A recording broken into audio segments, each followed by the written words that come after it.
Hi folks, don't imagine this to be a long one, just wanted to capture this thought. I was watching the Joe Rogan Experience. It wasn't really, it was just a clip, it was suggested to me. And it was about the terrifying possibility or something like that of reincarnation. I don't know how important the title is, but anyway, so he was talking to some guy, I think he could have been a rapper, I don't know who he was, or that doesn't matter, and they were talking about it, but you could see that they were smoking, they were smoking cannabis, and they were so stoned. They were both so stoned, and it's just so interesting to see and to pick up on the energy.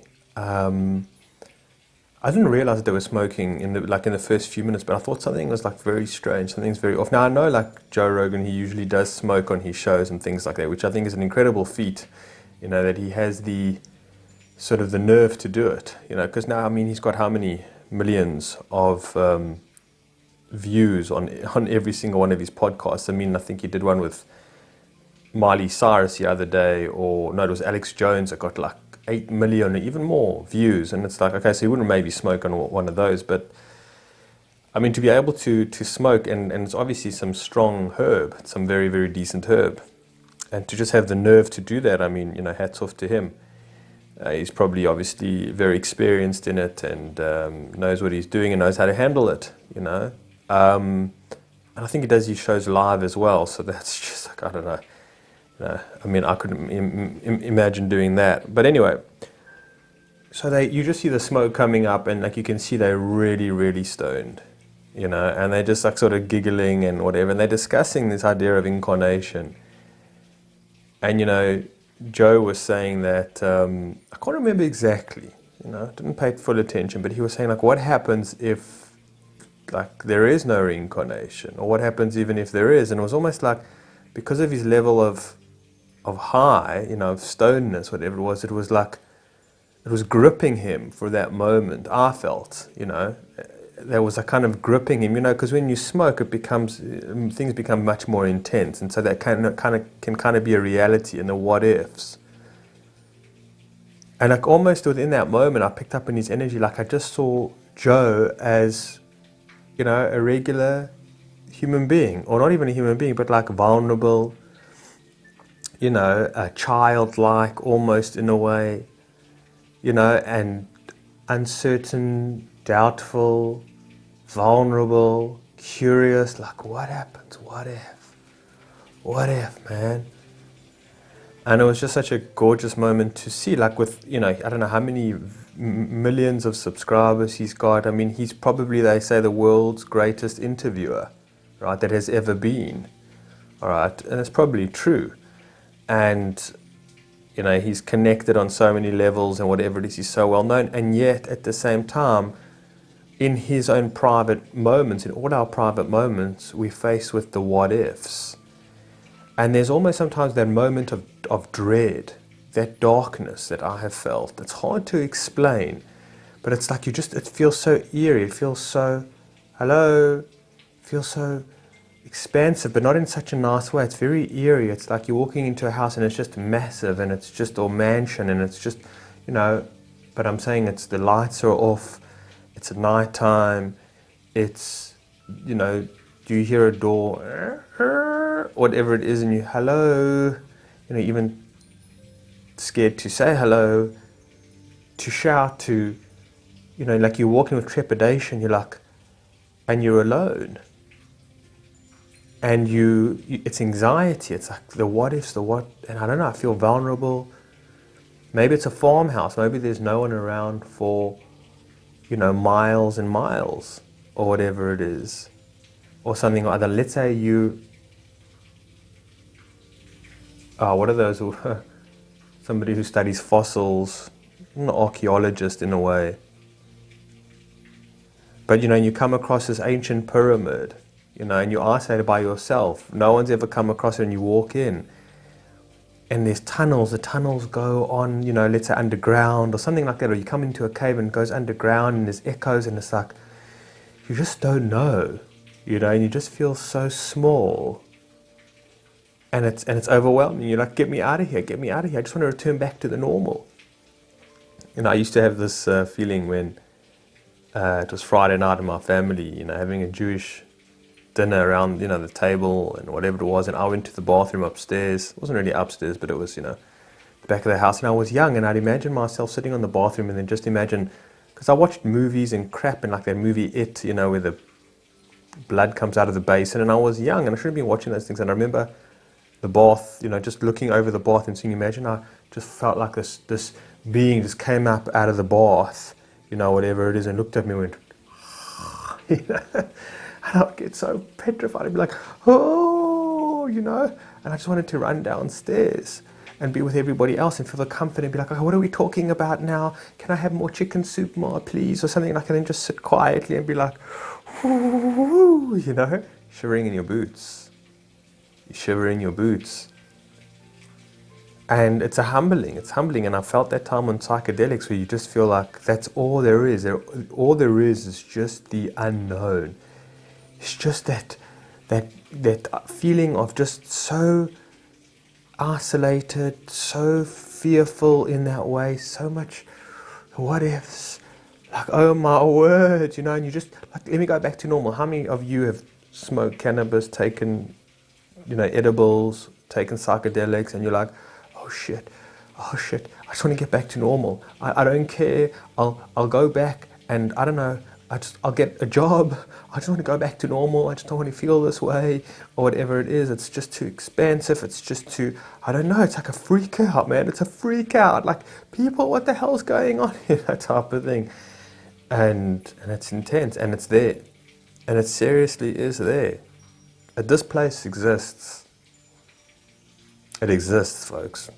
And a lot of people need to be visiting these places, even myself at times, because they cleanse you, they purify you. You're right, they really do. I mean, for folks who've taken psychedelics or smoked cannabis, and you got really stoned too high, and you were like maybe in a shopping center, and everybody felt was looking at you, and the police just, the siren, woo, and you're like, oh shit, gotta get out of here, gotta get out of here, gotta get out of here, gotta get out of here, type of thing. And like, where can I go? I need to breathe some air. The anxiety starts to come up, the panic starts to come up.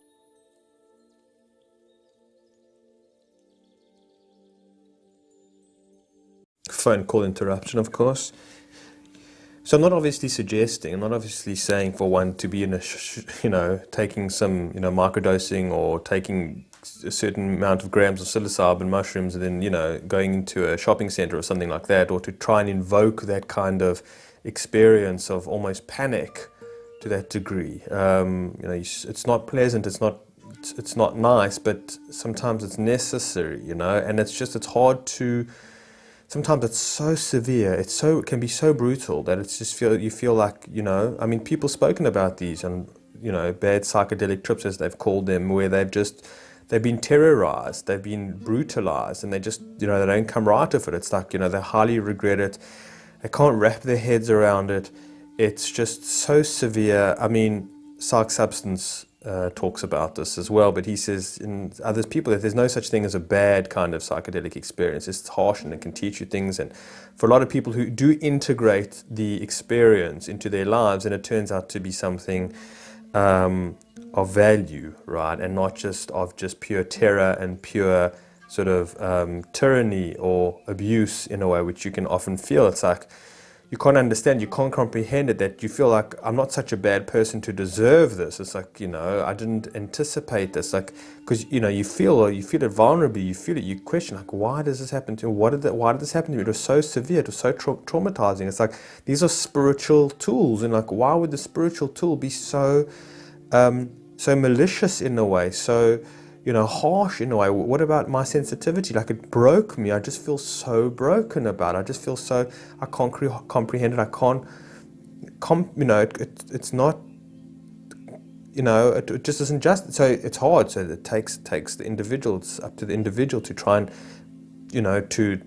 to put the pieces together and to integrate it and to build from it and whatever it is. And maybe sometimes you can't, and that's up to the person, I suppose. I mean, I've had intense experiences like that, which I'm able to integrate into my day. But I'm not a psychonaut. I'm not somebody who, delves into these realms very often, I would say. In fact, very seldomly, I suppose. But I know it very well, and I even know the experience even without psychedelics at times, and and even just on cannabis, or even just on edibles or something like that. I know about it, and I'm sure you folks do know as well. On the spiritual journey, then you realize that there are these different sort of octaves, there are these different tones, if you will, the higher tones of vibration and the lower tones of vibration. Like the higher tones of vibration is almost like just comfort. It's just like, I don't know, getting out of a hot shower on a cold winter's day, or getting into a nice warm bath or something like that, or just comforts of just sort of bliss or peace or,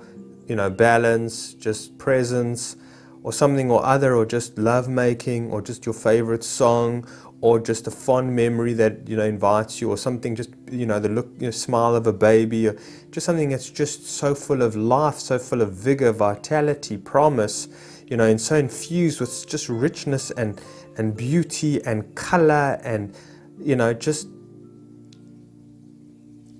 taste, touch, smell. It's just all not just pleasure. I'm not saying pleasure in that way, but I'm saying it's beyond its sense of pleasure. It's beyond. It's a comfort. It's a love. It's a soothingness. It's a calmness. It's a gentleness. And so we understand. We can appreciate that there are different levels, and it's no good kind of contemplating or comprehending. Well, you need the one level to exist without the other, sort of the lower octave or the lower sort of key, if you will, like on a guitar or on a piano. You got lower keys, you got higher keys, whatever it is. That, well, you do need it because it's an orchestra, right? You do need it to make the music of life, to have that experience. But it's not, you can't just say, well, you can comprehend it, because when you go into especially more of the lower tones, I don't even know if it's a lower tone. Maybe that's completely wrong to say that this is lower and this is higher, but it almost is. It's like the one is the underworld. There is the underworld, and there's the middle world, and there's the higher world. In a sense that we seem to be, occupying in the second realm, if you will. I think shamanism speaks about this as well, and the shaman is somebody who knows the underworld, goes into the underworld, right? And so those places exist, and that's why I think like a lot of sort of obviously, woo-woo psychology, woo-woo New Ageism, spirituality gets demolished. And when you go into those underworlds, when you go into that sort of the cave, if you will, when you go into the eeriness of it, the coldness of it, it's not even it's hard to put into words, but it's panic. It's just like the world as you know it just fades away. Like it's gone. And you feel lost, dazed, and confused, and it's just like, and you don't know what else is coming, and you just don't feel like you're on steady ground, and you don't feel that peace, you don't feel that comfort, you don't feel calm, you don't feel familiarity, you don't feel any of that. You just feel in your actual being just so afraid, so like you can piss yourself, right? You can just that's how fearful it is, that's how frightening it is. But again, of course, so that's severe, and that's why, like, if you go in with New Ageism ideas and philosophies or something like it, even if you think it's a very, very hard terrain to keep yourself alive in it, or like to be able to withstand it, because of the level of your soul or the level of your understanding in the underworld, right? Because I think you can get better at it. I think it can still always surprise you, but I think you can get better at it, right? You can get more familiar with it, and you can get more, aware of the nature of it when you're in it. It's like when you take, shrooms for the first time and no one explains to you what's happening, and it's like, oh my word, what the hell is going on here? You have no idea. Maybe no one's ever spoken to you about it. Maybe you just took shrooms by mistake. You didn't even know. Maybe you took an edible. You didn't even know it was an edible. And the next thing, it's like, what the hell is going on? So you like, your heart's pounding. You're overwhelmed with confusion, right? But then the next time you take it, like, you take an edible, okay, I know what I'm going into. I know I can anticipate it. But then it will still shock you. It will still surprise you and throw you massive curveballs, which you would never have anticipated. So there is it, but you are a little bit prepared, and that's what I'm saying. I think the higher your soul is, and the more prepared you are, the more you're established in yourself, like not just woo-woo fantasy, not just spiritual bypassing your whole life, not so just religious, well, I think there's a God, or like, oh, I pray 3 times a day because my parents told me to, or because, whatever it is, the priest or the rabbi. No, what is real? That's what it does, because it cuts off all of that which isn't real. It cuts off and puts you down into, like, even Joe Rogan. Joe, how much do you actually believe in yourself? I'm just using him as an example. How much do you believe in yourself? How much of a good person do you believe that you are, or you feel that you are? You behave in the way that you are. How well that you can, that you can almost, somewhat weather the storm in the underworld, weather the environment, the landscape, or something like that. How well can you do it? I think it's the idea of Pinocchio goes into, what's that place where he goes into, and whatever it is, or just, whenever the prince has to, he's not the prince, or the knight has to rescue the princess, and before he does, he has to face the dragons, or whatever it is, or like in the never-ending story, where he has to face the beasts, and he has to face the underworld, and the despair, and the nothingness. He has to face the nothingness in order for him to. And so when you go there, into the, then it's like, well, what are you about? What are you about? And so even like a guy like Joe Rogan, it doesn't matter how many viewers you got. What's your credibility? What's your value? What's your soul level? Type of thing. And that's, what's your beliefs? Beliefs are important. Like, so Joe's like, well, I'm not sure if I believe in karma or not. Like, maybe, let's just say, maybe he says, I don't even believe in karma. I don't believe in the spiritual. I don't believe in, but I don't know what it's like for people who don't believe, but I believe it's probably it's a very, very hard time, because it's like, well, then what is comfort? What is real? Because when you return back to the Matrix world, you turn back to the Truman Show, and nothing is real. Like, you need things that are like for myself, my lady friend has arrived and she's going to be making a bit of a noise, but like for myself, when I took Psi Kadelics with an ex-girlfriend of mine, and I never told her that I loved her. I was like dating her for a year, and I never told her that I loved her. And she came to kind of rescue me because I was in a bad way, And I just kept on telling her, I love you, I love you, I love you. Like, I need to tell you I love you. I need to like radiate love. I need to manifest love. I need to harvest love. I need to sow love, because like I just feel my life is so empty with it. I need real. Just lady friend, yeah. So, you feel like when you come back, like out of that sort of the darkness, or whatever, the underworld, and you come back and you say, well, what do I actually have? What do I have that's good? What do I have that's real? What do I have that's true? Who am I? It teaches you, well, who am I? Like, who am I? And the thing is that I feel that if one is earnest, and one is honest, and one is noble, that they use the psychedelic in that way. Like I'm saying, they come back from that experience and they take a look at their life and they say, you know what, like, I'm an alcoholic, I'm a shill, I'm a manipulator, I'm a bad father, I'm a bad mother, I'm a bad friend, I'm somebody who's just perpetuates evil, I'm very angry, I'm very jealous, I'm very envious, I have no self-control, I have no patience, I'm narcissistic, and you can use that because you come back, it refreshes you, And that's why I don't think that follow your bliss and just, all the positivity and all those things is the correct way, because it's, that's what's a lot of the time is distraction. It's not even real. And it's so comforting that we feel safe in it, but it's not. And, and that's the problem with all sort of the good feeling and feel good and chase the goodness and you're wonderful and you're beautiful and you're godliness and you're divine and you're special, and these things are true.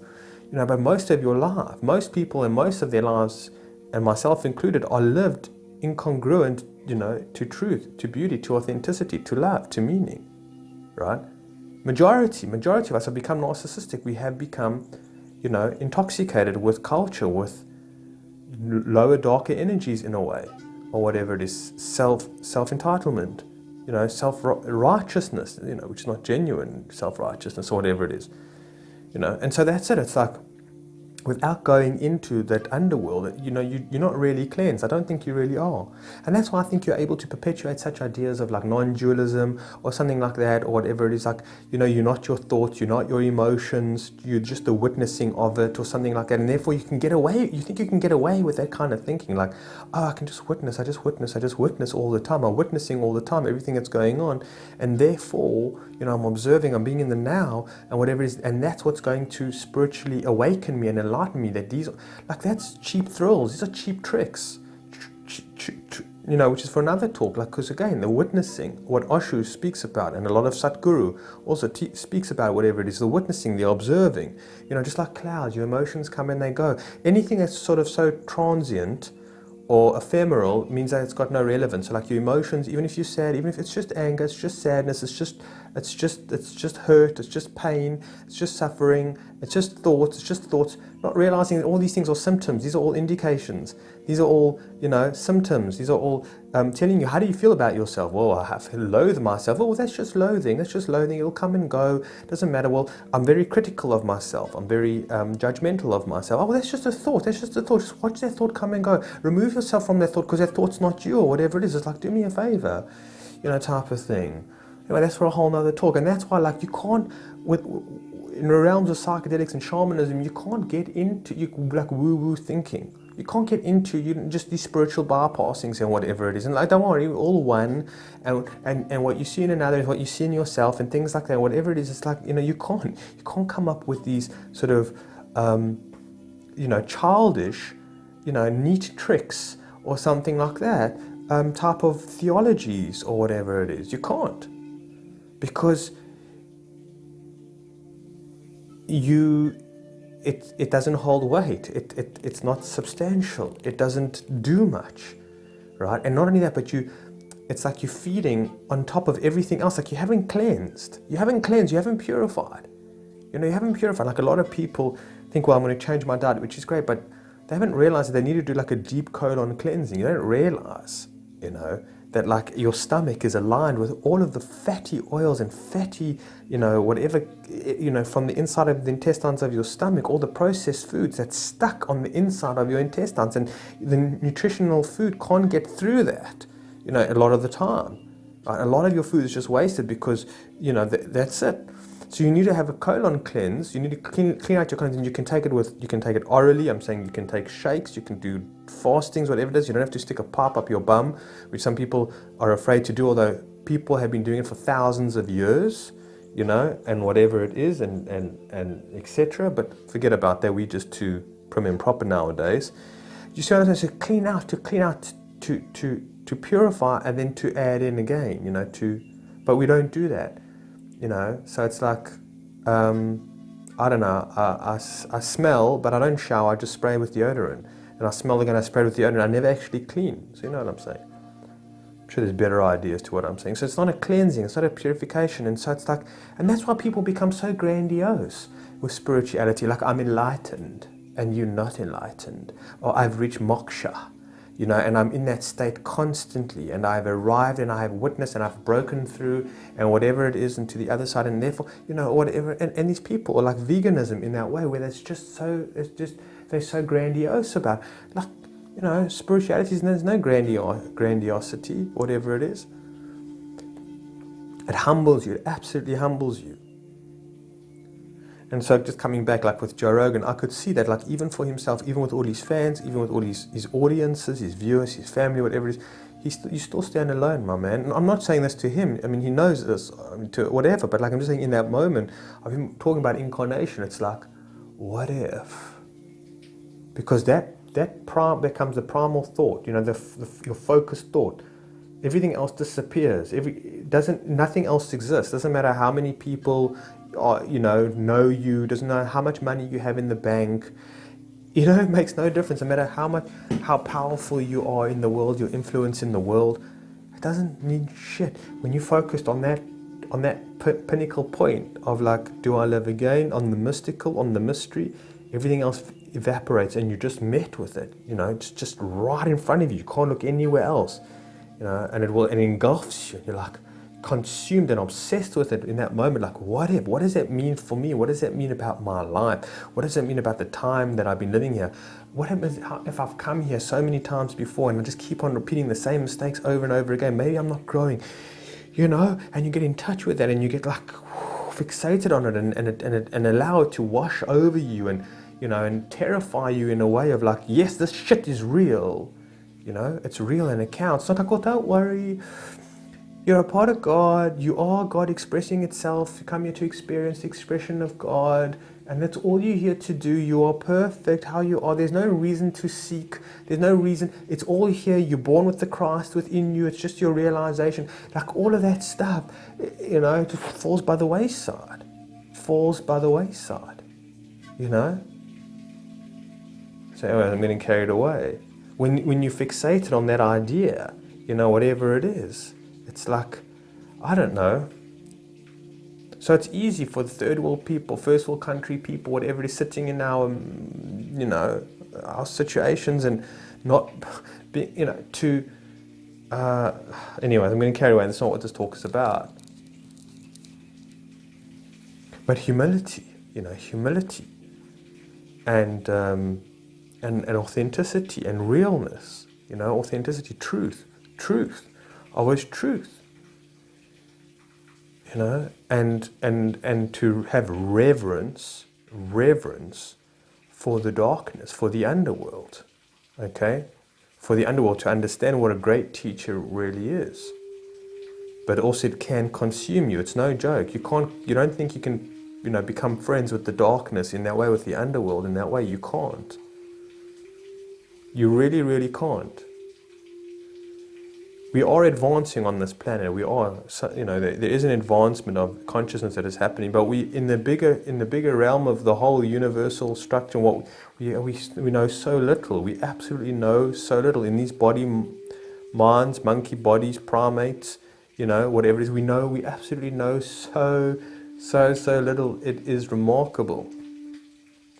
It is really remarkable. So when we come along and we figured it out, and the masters have come before and they've taught us and whatever it is, it's still a mystery. It's still the unknown. But one thing I know, and I'll end off on this, is that it's about truth, it's about love, and it's about authenticity, which is truth, right? And that's what it's about. And the more that because I think everything else is just sort of flushed down. I think it just keeps getting flushed down. It's just flushed away. It's like you don't accumulate anything. You don't grow anything when it's done in inauthenticity, or it's done in fear, or it's done in ego, or something like that. It's just all your efforts, I think, are just flushed down. When it's done out of love, when it's done out of truth, beauty, assistance, God, or whatever it is, upliftment, it all gets carried on. But everything else just gets put into the recycle bin and gets deleted. Although there is karma, obviously, that creates about it. So I'm saying the inauthenticity, or the hurt that you've caused others, the pain that you've caused others, or even yourself, you know, you've got to kind of fix up again. The love that you didn't give into your children, the love that you support the elderly, I'm saying, or the homeless person that was standing outside your car, who was asking for some small change or something like that, you know. All of those things, right, do have an impact. It's not like they flush. I'm just saying they become baggage. They become baggage. And you say, well, how can you saying that baggage is flushed? What I'm saying is that it's still there, but it's not added on to you. It creates a debt.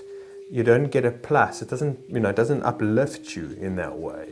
And so, like, the things of the lack of love, the lack of truth, the lack of beauty, the lack of care, compassion, humility, etc., etc. These are the things that are just your time wasted. That's what I'm saying. It's just flushed down. It's just wasted, right? It just dissolves.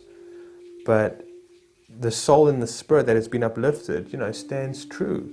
It doesn't just, like, you know, go out like a flame, and then the flame is never to exist again, or something like that. It's not ephemeral. It lives beyond the flesh, the body, the mind, this time and space. It lives beyond that. You know, if we can just, again, that thought of the great beyond, of what is continued from the erring G side of things, what continues about it, right? What persists what progresses. Just contemplate on that. What such an important meditation. Such an important meditation. So rather than just like, I don't know, observing the art times, so witnessing the thoughts or whatever, is just sit and think about this. Think about it and see what the emotions that it invokes. And don't just be a witness where you just remove from it, looking at from, an observation. Get involved in it. Get into it. And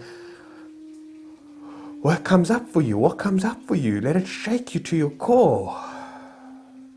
Because that keeps you alive. It's like a jolt of caffeine or something like that. A triple espresso.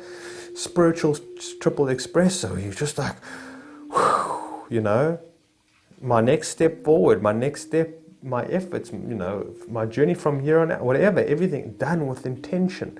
Intention of heart, of love, of truth, of beauty, man.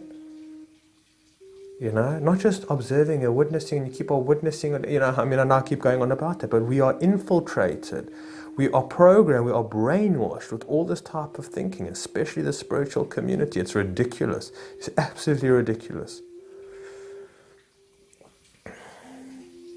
All right, folks, I think I'll end off on that for now. Appreciate you taking the time. Go well.